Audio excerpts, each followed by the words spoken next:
Selamat sore semuanya, perkenalkan kami dari kelompok 7 ingin mempresentasikan materi tentang estimating growth atau memperkirakan pertumbuhan tepatnya pada perusahaan.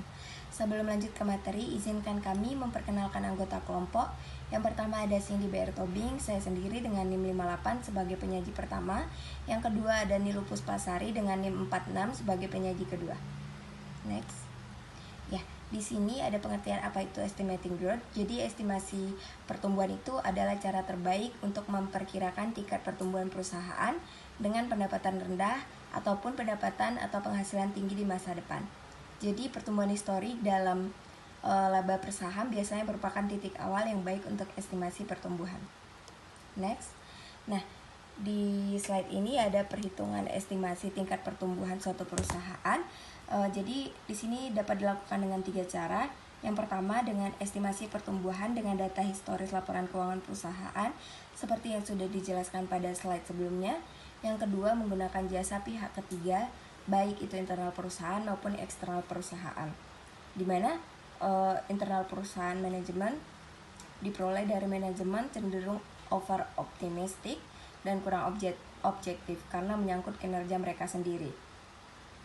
Dan yang eksternal perusahaan memiliki keunggulan dalam analisis ekonomi makro dan mungkin industri.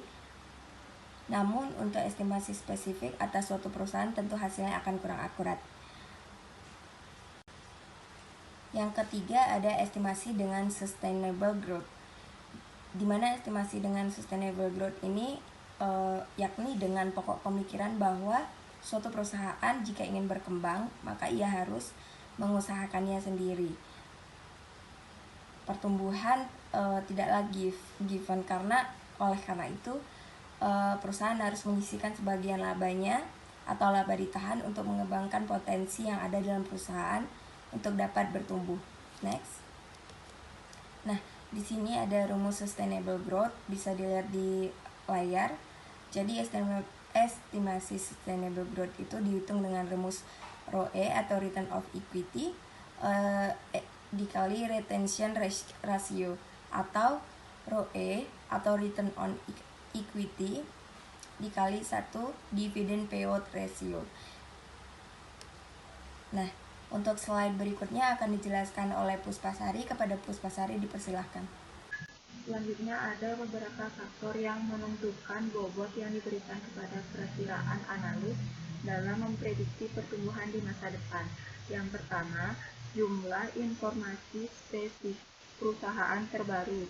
Perakiraan analis memiliki keunggulan dibandingkan model berbasis data historis karena mereka memasukkan informasi yang lebih baru tentang perusahaan dan prospek masa depannya.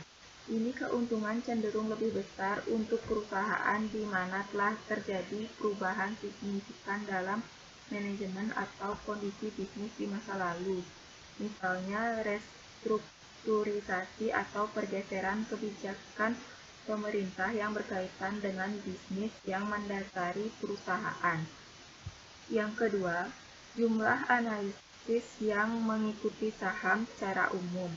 Semakin besar jumlah analis yang mengikuti suatu saham, semakin banyak informasi dalam perkiraan konsensus mereka dan semakin besar bobot yang diberikan padanya dalam analisis. Keuntungan informasi dari memiliki lebih banyak analis agak berkurang oleh fakta yang mapan bahwa sebagian besar analis tidak bertindak secara independen dan bahwa ada kolerasi tinggi di seluruh revisi analis dari pendapatan yang diharapkan. Yang ketiga, tingkat ketidaksepakatan antara analis, sementara tingkat pertumbuhan pendapatan konsensus berguna dalam penilaian, sejauh mana ketidaksepakatan antara analis diukur dengan standar deviasi dalam pertumbuhan prediksi, juga merupakan ukuran yang berguna dari keandalan perkiraan konsensus. Gifoli dan Lakonsihook menemukan bahwa penyebaran pendapatan berkolerasi dengan ukuran lain, risiko seperti beta, dan beberapa faktor yang baik dari pengembalian yang diharapkan. Yang keempat ada kualitas analis mengikuti saham. Ini adalah variabel yang paling sulit untuk diukur. Salah satu ukuran kualitas dalam ukuran kesalahan perkiraan yang dibuat oleh analis mengikuti saham relatif terhadap model yang menggunakan hanya data historis. Semakin kecil kesalahan relatif ini, semakin besar bobot yang seharusnya dilampirkan pada perkiraan analis. Ukuran lainnya adalah pengaruh terhadap harga saham analis revisi. Semakin informasi perkiraan, semakin besar pengaruh terhadap harga saham. Di sana adalah beberapa yang berpendapat bahwa fokus pada perkiraan konsensus meleset dari titik bahwa beberapa analis lebih baik daripada yang lain dalam memprediksi pendapatan dan bahwa perkiraan merupakan harus terisolasi dari yang lain dan lebih berbobot. Selanjutnya ada penentu fundamental pertumbuhan. Dengan perkiraan historis dan analis, pertumbuhan adalah variabel eksogen yang mempengaruhi nilai tetapi dipisahkan dari rincian operasi perusahaan.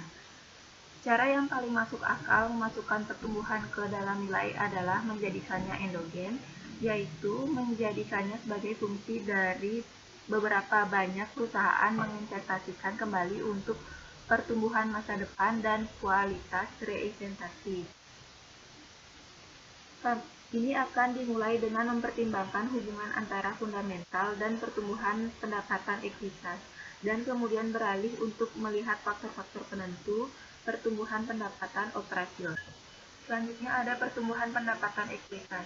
Ketika mengestimasi arus kas ke ekuitas, biasanya mulai dengan estimasi neto pendapatan, menentukan pertumbuhan yang diharapkan dalam laba per saham dan kemudian beralih untuk mempertimbangkan lebih banyak versi model yang diperluaskan yang melihat pertumbuhan laba bersih. Pertumbuhan laba per saham hubungannya paling sederhana yang menentukan pertumbuhan adalah hubungan yang didasarkan pada retensi rasio atau persentase laba ditahan di perusahaan dan pengembalian ekuitas pada proyek-proyeknya. Perusahaan yang memiliki rasio retensi yang lebih tinggi dan memperoleh pengembalian ekuitas yang lebih tinggi harus memiliki tingkat pertumbuhan laba per saham yang jauh lebih tinggi daripada perusahaan yang tidak membagikan karakteristiknya. Baik, sekian presentasi dari kelompok kami. Jika ada teman-teman yang ingin mengajukan pertanyaan, dipersilakan.